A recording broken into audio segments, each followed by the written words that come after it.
All right, now I'm out in the backyard with the Bodacious and a 12-inch dowel, and I'm gonna make a tri-stick. And as I do this, I'm gonna pay attention to the way this knife feels in my hand in terms of the ergonomics.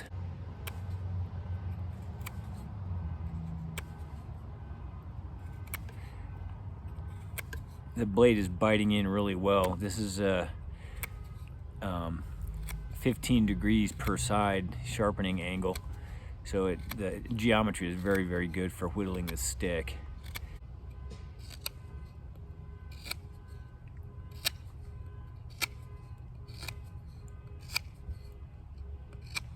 So there you go, that was easy.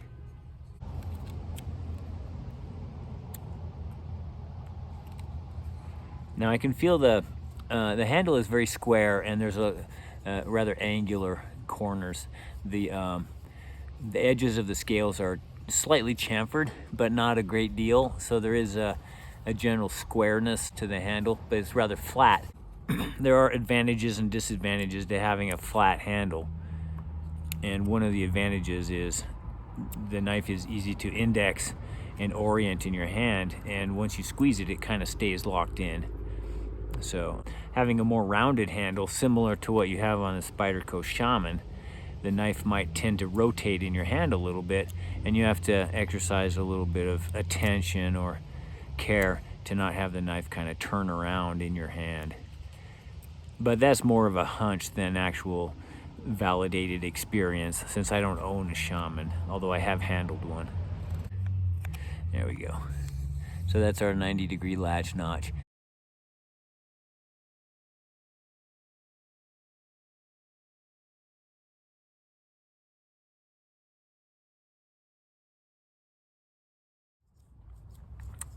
I like the fact that this knife doesn't have a typical hump. There's some jimping there that is kind of functional. I guess it's a bit raspy, but it doesn't hurt. And I like the fact that you can put your thumb down anywhere on the spine, and it feels fine. The handle is quite good. I don't feel the loss of a choil or ars tricasso, because the length of this edge basically comes, the edge comes almost right up to the handle, and so the place where you would think of having a finger groove or choil is actually in the handle. So you get the same effect, and you get a similar distance to the base of the edge without having to sacrifice any useful edge length. So now I'm gonna execute the square reduction. It's just I'll get you started here before I go to time lapse. So I'm gonna make my stop cuts.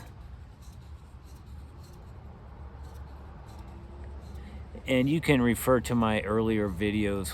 I have a whole series of tri-stick tutorials where I explain how I'm making these notches, if you're interested in that. So I will spare the instructional commentary at this point.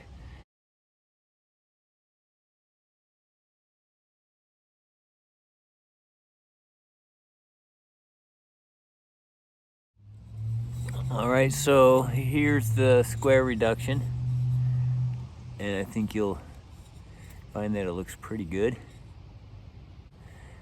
I can feel the jimping. The jimping will wear on the thumb a little bit, but I think it's a pretty good trade-off overall, because I really do like the security and the firmness of the grip that I get with that jimping. And it's not painful, but you definitely know it's there. It's a bit raspy feeling. So far, I can feel a little bit of, I wouldn't necessarily call it a hot spot, but there's a point right here on the finger where my, I can feel the angle of the handle scales kind of pressing in a little bit. It's not seriously a problem, but you can definitely feel it. So I guess the next notch is going to be the hook or pot hanger notch. So for this one, we have to make a stop cuts are going to go crosswise.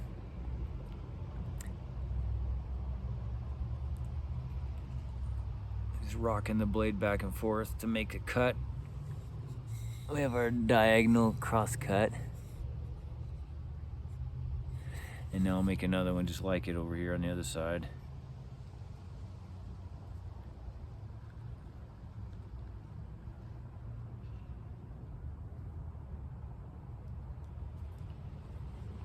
And now I'll just dig out from under.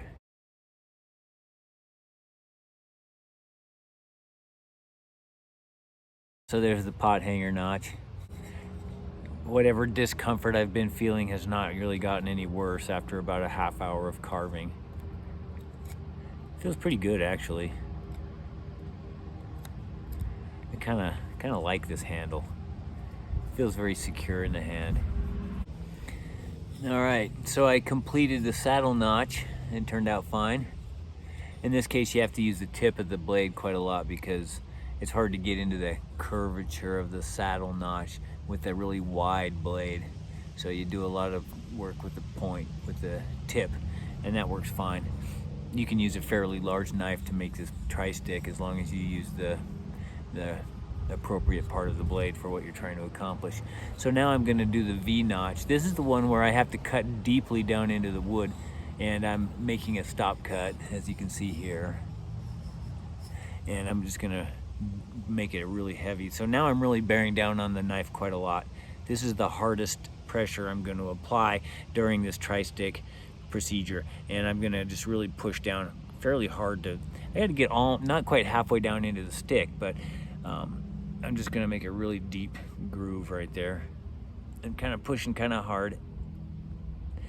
And yeah, this part of the handle is pressing into my fingers a little bit, and that's like I say, it's not terribly comfortable, but it's fine. It's just like kind of like you'd expect. When you squeeze something hard, it kind of hurts your hand a little bit, but it's not terrible. So now I'm going to cut into the wood at an angle to make the V-notch. Now I'm feeling a little bit of discomfort on the thumb right here where I'm pushing against the spine, and that's normal. Just because the amount of force involved is just going to have to hurt a little bit, right? So that's normal, I guess. But you can help by using your other thumb to kind of push against the spine. But yeah, that's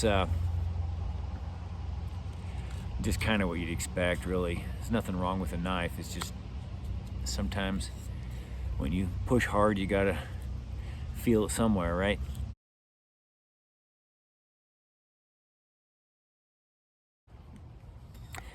All right, I'm getting ready to do the hole, the little square hole, and I've reduced the stick down to the thinness required, and now I'm gonna use the point to poke the holes in the corners so I can make a little square hole there. And you can see my tutorial about how to make this notch.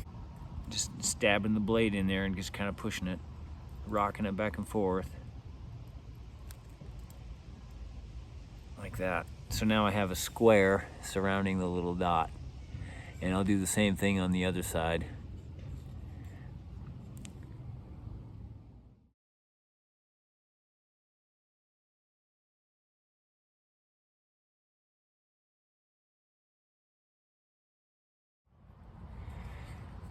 All right, so I've got the square carved around the little dot, and I've got another square surrounded by a little, or I should say the little square surrounding the dot on both sides.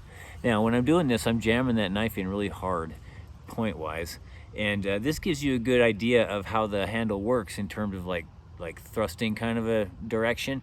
And this part of the handle that substitutes for a choil is actually quite effective. It keeps your hand from sliding forward on the blade. Even though the G10 on this handle is smooth, I don't notice it being a problem when I'm digging, when I'm pushing into the wood firmly. It feels like the handle is pretty secure. I don't feel like I'm sliding up onto the blade or anything. The jimping on the spine helps, but mostly it's just the shape of the handle. It's well executed, I think, to keep your hand in position. And so I'm just pressing in there and just rocking back and forth fairly firmly.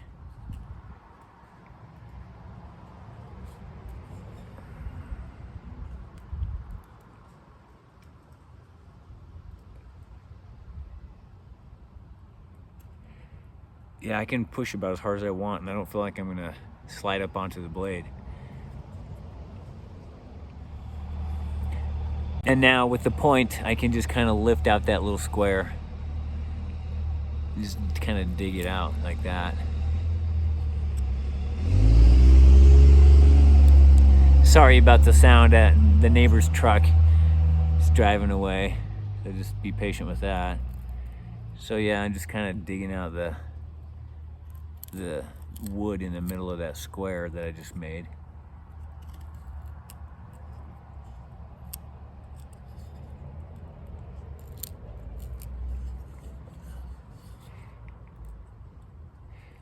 In some ways, this is the hardest part of making the tri-stick, because the hole is fairly small, and unless you're using a really delicate, dainty, pointy knife, it's kind of hard to get that stuff out of that little square hole. So you just have to kind of finagle it a little bit. Just kind of dig it out. And sorry for all the sniffing. I have a cold right now, and I have been sort of congested with runny nose, so I'm sorry about that. So the blade is really wide, but there is pretty decent and useful point here. The tip of the blade is quite usable for some fairly delicate work, considering how big the blade is. But there you go, there's the hole. And yeah, now I gotta make one more notch, and that's really not a notch at all. It's just carving off the wedge-shaped point. So I'll just do that really quickly.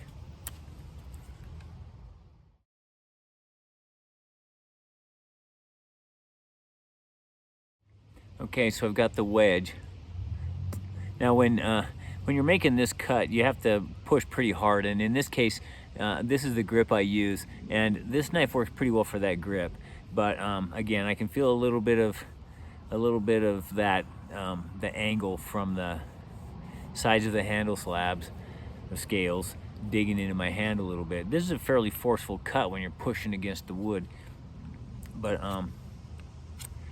again, it's not pain. It's maybe a little bit of discomfort, but it's not bad. So then I'm almost done with this tri-stick. Now I'm just gonna make a little notch at the end for the root stripper thing. And I'm just gonna shove the blade down in there about 1/4 of an inch. And then I'm gonna make a V out of it, cutting downwards towards the base of that line I just made. And I'll do that on both sides.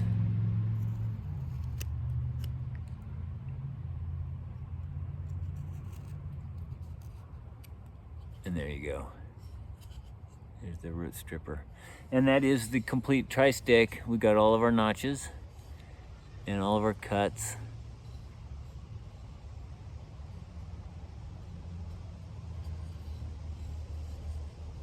And we did that with the Bodacious. My overall feeling about this is that it actually is quite good. I like this knife for wood carving. It's not the most comfortable handle. I've said that before. You know, if you compared this to the handle on a Mora Companion, it's not that comfortable, but it's not round either. And that means that the knife carries well, but in your hand it doesn't feel quite as comfortable. And that's a little bit of a trade-off. And as you've heard me say in another video, carryability is almost more important than ergonomics. And so I'm willing to sacrifice a little bit of handle comfort for the ease of having a nice flat knife that fits in my pocket really well and stays flat while it's clipped to the side of my pants, right? So that's a trade-off, since you'll always carry a knife more than you'll actually use it. And so that to me is a pretty decent trade-off. The knife is quite functional for this kind of woodcraft, and that's